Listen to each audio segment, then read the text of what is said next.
কেমন আছেন আপু? জি, ভালো আছি। ভালো আছেন না? জি। কিন্তু মুখ দেখে বোঝা যাচ্ছে যে আপনি ভালো নেই। অবশ্যই কষ্ট তো আছেই মনে। এত কিসের কষ্ট আপনার মনে?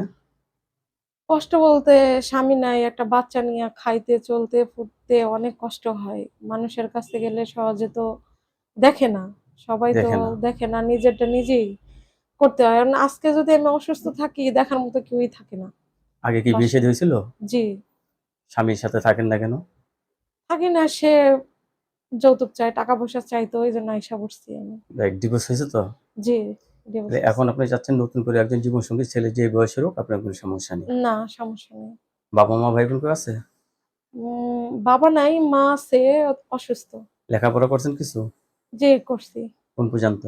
ইন্টারমিডিয়াম অব্দি। বা ইন্টার পর্যন্ত লেখাপড়া করছেন? জি। দেখ এখন আপনি বিয়ে করতে চাচ্ছেন কারণ নারীর জীবনে একলা চলতে পারে না, পারে? না, দর্শক আপুর কখনোই না। কথাগুলো শুনলেন। আপু অত্যন্ত সরল সোজা মানুষ। আপু আপনার কাছে ধন্যবাদ। আমার চ্যানেল সময় দেওয়ার জন্য। পরবর্তী কোনো ভিডিও অবশ্যই অপেক্ষা করবেন।